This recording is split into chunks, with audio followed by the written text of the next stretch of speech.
Hello, and welcome back to Equity, TechCrunch's flagship podcast about the business of startups. I'm Dominic-Madori Davis, and this is the episode where we bring on industry experts to help us explore a trend in the tech world and dive deep. Today, we're talking about the Nordic startup ecosystem, from how its social safety net helps founders take risk to its booming deep tech future. We're joined by Dennis Green-Lieber, co-founder of Propane, an AI-powered consumer intelligence platform based in Denmark.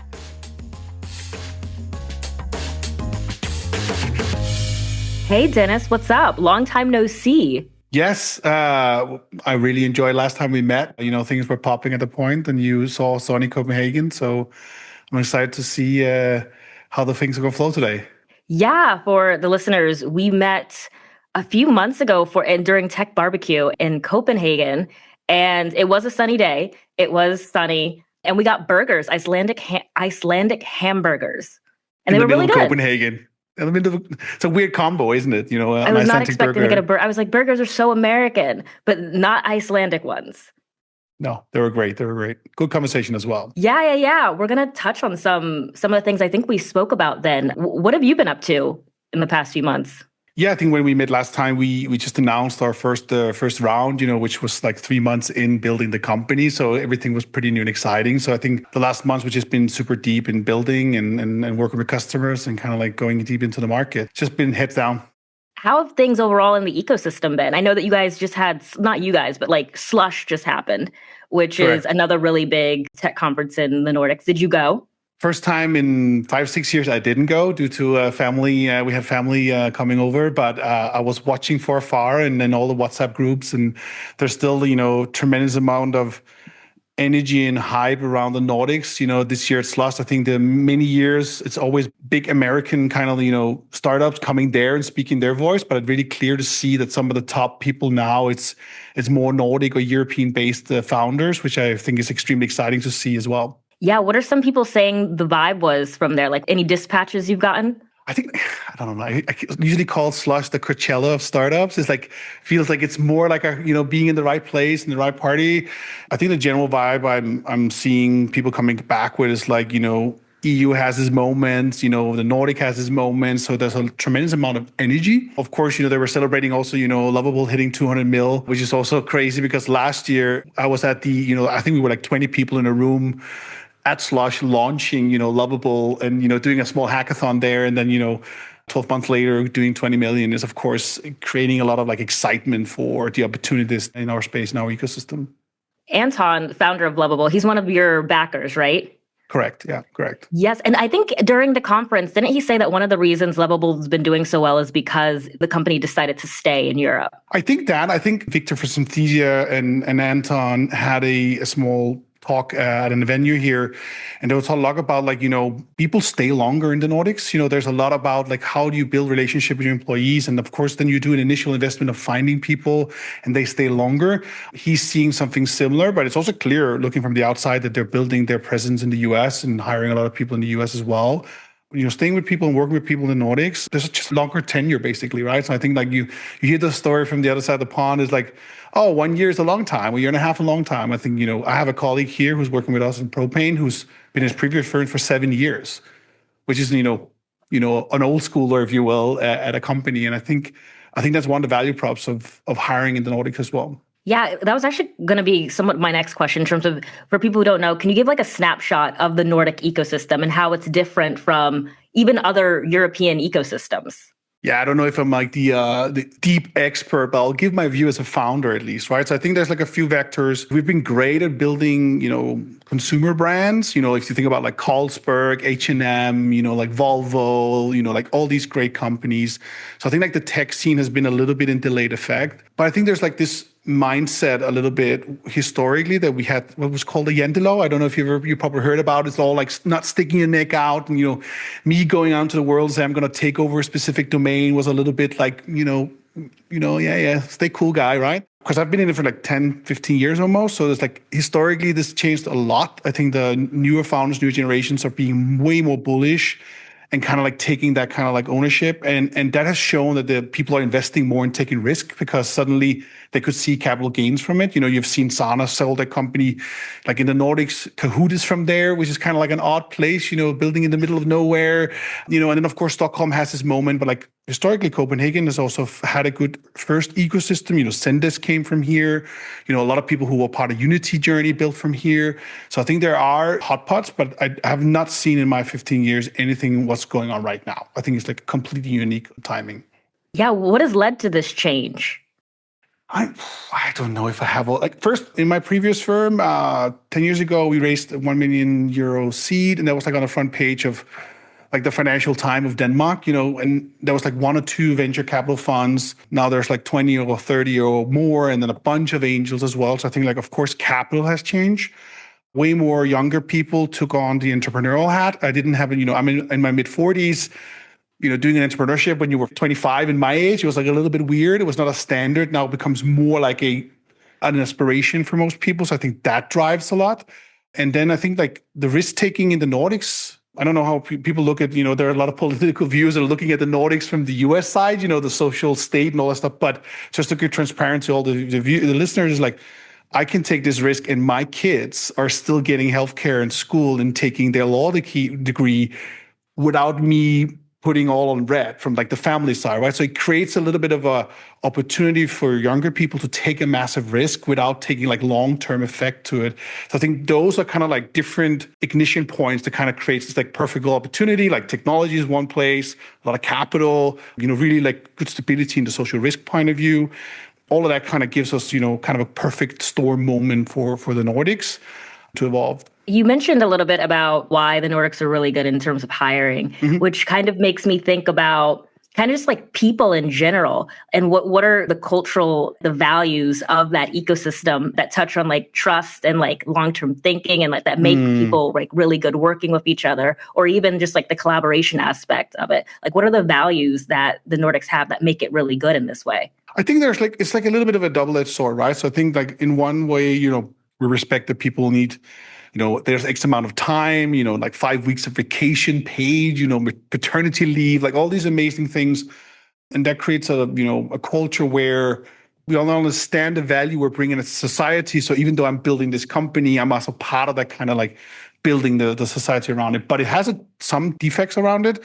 You hear in the US and somewhere else, like, oh, we work 20 hours a day to get it done. I think you see that here as well. Like, I'm not saying it's not there, but there's a little bit more social stigma to it, right? It's like, oh, you really like 20 hours a day? That's like, are you sure? You should call you boss. So there's kind of like that balance of it. But like culturally wise, we embody a lot of transparency with a lot of ownership and all these type of things that you often see people talking about. I think we've lived it more as a society than ever. And I think that creates more long-term tenure as well, because people feel like they're a part of, the journey in a different way. Yeah, I was going to ask, what is that trend that, what was his name, Harry Stebbings was talking about in terms of working? Has that not? Yeah, I can't remember. I do think it exists. Like, to be honest, and I think I've reflected a lot about it, and I've had founder friends like, oh, like what's he's on about? And I think that maybe with the way, sorry, Harry, but the way he frames it can come off a little bit like rough. But if you really think about it, I'm spending 10 hours on my Sunday thinking about my business, writing an email, reading my LinkedIn post, and we're doing it all. What's the expectation is, as a founder at least, is that we need to do everything we can to be able to grow this business. If that expects, 9 hours a day, we're doing that anyways, right? And I think that's happening, right? So I think, but it's like everyone to do it and expect it. It can be tough in the Nordic to pitch that for sure. You said consumer technology was one thing like a few years ago. Obviously, AI has become this really big thing. What are some other industries and sectors that are coming out of this moment? Like in Denmark, and if you take Denmark as an example, even the government, we invested a lot in quantum computing. I think we did one of the biggest investments from a sovereign state point of view. So I think there's a lot of interesting, deeper tech opportunities that's happening at the moment, which AI can, infuse and help within that kind of sector. But if we look at it, I think the biggest success are very still kind of B2B or consumer type of AI. And we do see some trends of healthcare as well. But I think we're still in my point of view, in the early stages. I still think we're trying to figure out how to utilize these tools at scale, even though we see massive companies doing, 100 million, 200 million. I think we're still on a very early breaking point. But it's very interesting to see what's happening in healthcare and down to even quantum computing, and seeing how we can leverage that as a region as much as the companies as well. Yeah, that is so interesting. Why quantum? Like, what advantages does the ecosystem have in terms of being able to access such deep tech and quantum stuff? It's not really like my full expertise of quantum, but like we bought this extremely crazy computer setup together with NVIDIA and the Danish state and stuff, and was funded by the Novo Nordisk fund as well, which is of course part of the kind of health tech ecosystem. And me as a founder, I could actually get free compute. I can apply for free compute to train my own models within that infrastructure. And that's a unique opportunity because it's not really privatized. It's like offered to the public if they have a proper case for it, which could be for academia or for business development as well. So there are a few kind of quite interesting ways that at least Denmark is looking at it. But again, like most of the stuff we're doing is still very much in the application layer. So I think we're, again, trying to figure out how to utilize this in the best possible way. What's also been interesting is seeing how sustainability is more baked into the culture than, I mean, I'm just thinking about the US and kind of what we're going through at the moment. And so I definitely wanted to talk to you about the difference of kind of the way you approach sustainability in building these companies, both from like a societal level, but also like on a personal level. Like, what is the meaning of making a business sustainable and making sure you're giving back? If we take kind of like, the actual climate point of view, I think that has been a big investment. I think that has been a kind of a different counterweight. We have just had a local election like you've had in New York recently. We used to remove a lot of parking spots to have more, non-cars. Now the debate was like, now it's too much. So there's like that side of it. The other side of it is that I think most Danes, at least I'm not talking for a Danish point of view, but I think Swedes and Norwegians has kind of similar mindset, is that we want to pay our taxes back because we think it has a good impact on, the next generations, is because we feel very obligated to it, even though we still want to make a big profit and, create a, like some sort of outcome of that in the long term. But having a kind of a mindset of like, okay, we don't need to overinvest. We need to pay the highest salary. We still need to pay back to the society. We need to be really clever about it. I think that's somehow still very ingrained into the way we operate. That's so funny because it seems like not American at all. No, like it no doesn't. High salary, no high salary. No, but it's like I don't know I haven't looked at the last numbers, but I think average income, it's like if you take specific roles, within STEM or whatever, and if you look at the comparison, I think we're not even only a little bit lower, we're like really, really like a lower element, and we're still paying that high tax. Then it depends on how you measure it, right? Because my kids go to free school. My son can be a lawyer without me paying a dime, from the best lawyer school in Denmark or doctor or whatever. So it depends on how you qualify, your income. That's also a big, complicated debate, right? But I do think that by default, it's not really the salaries equally as much as the ability to build, the ability to learn, the ability to be in the right ecosystem. To have that part it's also monetary. And again, we have to have in mind is like, most of us, our baseline is quite high. And then, when you're in other countries where baseline is quite low, then you need a high income to increase your base, right? So it's kind of two different ways. And it's hard to measure that in monetary value, but it does create a different perception of salary and compensation and stuff like that. Even though people want to make good money and drive a nice car and be in the right locations and all that stuff, that's still part of our DNA. It's also really interesting kind of having that robust social safety net that lets you take all of these risks. Did the government, I mean, I'm sure the government didn't like set out to kind of create these, or you've always kind of had these safety nets. So it's not like it was like, oh yeah, this is going to help people become founders and entrepreneurs and startup people better. So weird. Again, I'm not a political historian, but most of the stuff we have has been built by social democrats, like since the 60s and 70s. And I think it was actually more driven to the way of like having more equality across the board, more average pay. And I don't think anyone sat there at this point and be like, oh, okay, this will like totally fund the next level of entrepreneurship. I don't think that's how it emerged somehow. I think it can be as an outcome of it. But of course, there are other side effects. Again, like how do we pay, back in capital gains? Can you give equity? Like all these things has over the last few years been a bigger debate. Like how do we figure that out to make it attractive for everyone to participate? But I don't think there was like an intent saying, okay, hey, if we give, free school, free everything, that means everyone can build a business. I don't think that's not how they thought about it, because they probably want more people to work for the government at this point than they want for the private sector, right? But it created a little bit of a interesting dynamics of that. So I think even our socialism now, I would call it kind of like I don't know if it's like a social capitalism, if that's even a term, but like there's some level of it for sure. Yeah, I know. I was like, that's kind of funny having all these social measures that help with like capitalist ideas, actually. So where is the government right now in terms of making the environment even friendlier to startups? Because I know the EU is thinking about it as a whole since it's become such a thing now.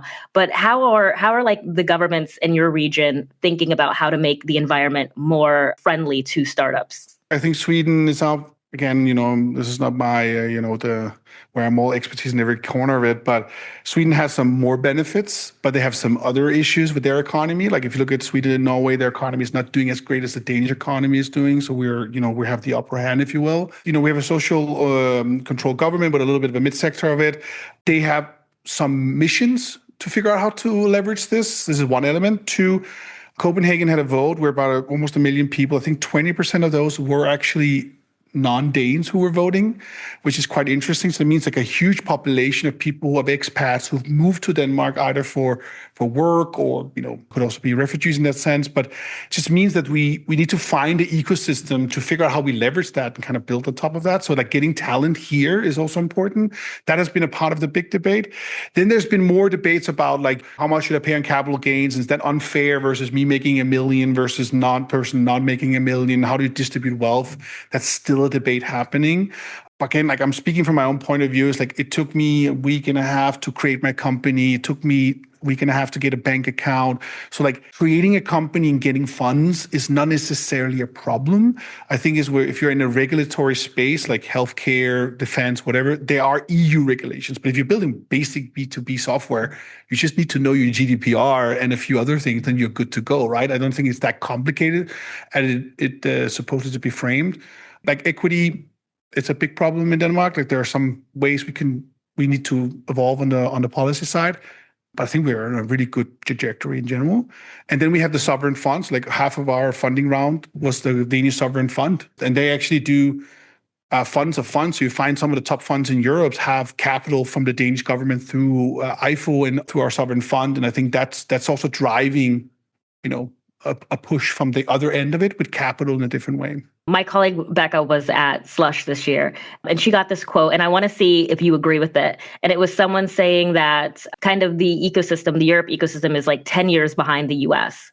But, things are moving fast and things are going mainstream. Do you agree that it's 10 years behind? I think in some levels it's 10 years behind, but I think the speed and acceleration of, if you kind of look from A to B type of movement, we're moving tremendously a lot faster. And I think there are some older ways in the US kind of like startup ecosystem, which has more like, I would raise a lot of capital and higher valuation and just like buy an office and like, like all these like classical, Silicon Valley HBO shows that we all have like, looked at and seen over the years. I think that is potentially slowing them down, and we could be a little bit more clever on how we leverage that. And I think we tend to help a lot locally. So I think in those sense, we are behind, but I think the speed of acceleration we have now is a lot faster. Maybe not capital-wise, but still, I think there's a lot of stuff going out. And if you look at Europe, Lovable, 11 Labs, Synthesia, like there's like a bunch of great companies coming out from here, and they're the best in the market, and they're not in the US, right? What has been the most interesting difference or change you've noticed in building today versus when you first entered the ecosystem like 15 years ago? Yeah, I think coming a little bit back to what we're building ourselves is like historically you read lean startups and trying to figure out if there was a problem and stuff, and then you invest in building it because it was so expensive. And now you and I can come up with a great idea in this show and put it into Lovable and build an app and deploy it, right? But that doesn't mean necessarily that you can retain and build a customer base in the same way. It just means you can put it to market fast. So I think what we're trying to do more in Propane is like, how do we kind of flip the script a little bit? Like, how do we accelerate learning about your customer as fast as you can actually prompt and code new products? So I think there's kind of like been a weird kind of moment where like, I'm sorry for all the people who have to take it back, but there's a lot of stuff coming out that shouldn't have maybe come out because people could just do it, right? It's just like, great, let's build this, company. And I think that's been interesting to see. So I think there's a lot of people who are going to fail. So I think that a new interesting mode could be like, and this is where we, of course, want to come in. It's like, how do we leverage the new mode is to know your customer as fast as as your competitor or faster than your competitor, and kind of figure out how do we leverage that to build better products or better messaging or figure out how we retain and grow the customer. And I think that's historically been like less of an investment problem because just getting to market with a product was the milestone. Now everyone can. So it's kind of like a weird kind of pendulum swing of like, oh, now everyone can. Like, how does that look like in the future? And I think that's interesting to see differently from when I built 15 years ago, which is like, let's get €1 million and kind of figure out if we could build the product. And now you can actually build something in a short period of time and get it out there. But I think that's what's changed the most. And the AI space is especially interesting because, I mean, a lot of people are pushing out like a lot of just random stuff. But at the same time, they're saying a lot of people have to kind of fail in this space, right? Because they have to see who the winners are going to be. Yeah, I think everything like that has like an interesting, sinus curve. I was in Falcon.io, which was like our biggest competitor at this point was Sprout Social, Hootsuite, Sprinkler, whatever, and there were like a whole swarm of these like tools dealing with social media. And the benefit of what Falcon did is like we put all of them into one box. So we took like all of the market and put it into one. So I think we're going to see more of these, like we used to call them one-trick ponies. So kind of like a range of one-trick ponies doing something great for copy or something great for images. I think in a year or so, we're going to see someone who just does like content 360 and you just have to go to one place and you write your copy, do your videos, do everything. I think you're going to see that again. And then at some point it's going to collapse out again. So there's going to be like open up, collapse, open up, collapse. And I think we're going to see that in the next year or so for sure in different domains. I feel like I have to ask, are we in an AI bubble?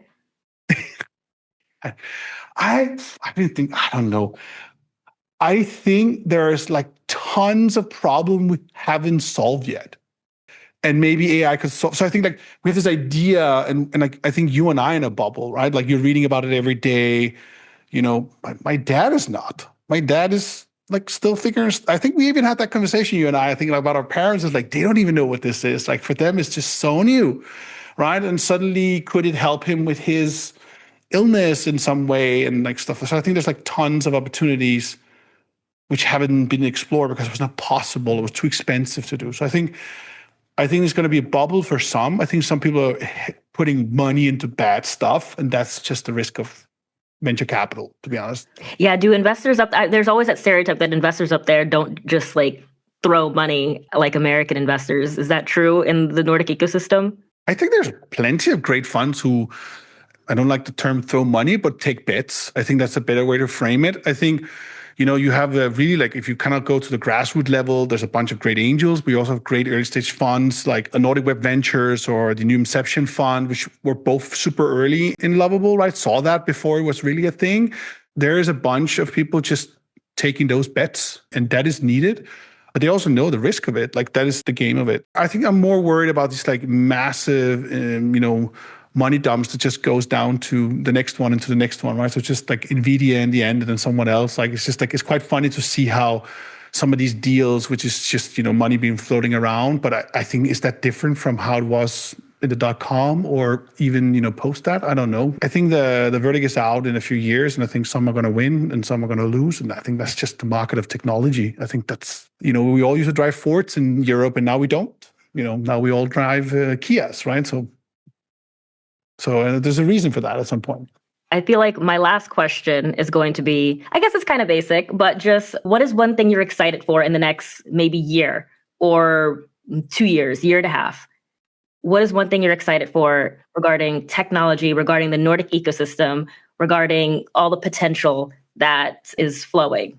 Okay, let's just take like from the Nordic ecosystem. I think what I'm excited about is to see a lot of young, and I say young because I feel old in that sense, but like 18, 20-year-olds just taking huge bets on stuff they don't necessarily understand yet, but they think they can see potentials. Like I'm a jury of a hackathon next weekend. I'm just super excited to see what these, kids are coming up with in different ways. So I think that's like one vector. And then I hope that some of these get funded. I think angels and everyone else needs to really pull up to the plate and start funding these things. Technology-wise, I'm super excited to see where this whole agent space goes, because I think there's like different opinions and different movements. And I actually think I have one interesting prediction is that I'm very excited for this whole like MCP stuff. But at the same time, I find it a little bit of a single player mode kind of design. Does it make sense when I say that? It's like you can go do stuff, but like we're actually a team in most cases. So like, how do we leverage knowledge and intelligence across multiple people? Anthropic released skills not so long ago. That's great. So I can share my skill with you. That's a way of you not prompting to deep things. But I think some of the traditional software UI could come back a little bit and not be just all about writing text in a box or prompting things. So I think I'm excited to see where that goes, even though under the hood, we're still kind of like an agent land that can think about it, how to get to the results that you're requesting to it. And we're just about out of time. Where can our listeners connect with you or your work? LinkedIn, Dennis Green-Lieber. I'm the only out of 4 people in the world with that last name. So that's my wife and my 2 kids. So I'm super not difficult to find. I think that's where I speak my voice the most. Other than that, I love to share my opinion. And then, of course, you should check out my company, Propane. And we're super excited about what we're building in the future. Yes. Thank you so much for coming on the show. I hope you make it to Slush next year. If not, I hope to see you again soon there's going to be another tech conference. For sure. I'll go stateside soon, and then we can see what opportunities bring there for sure. And thank you so much for having me. It was a really interesting conversation. Thanks for coming on.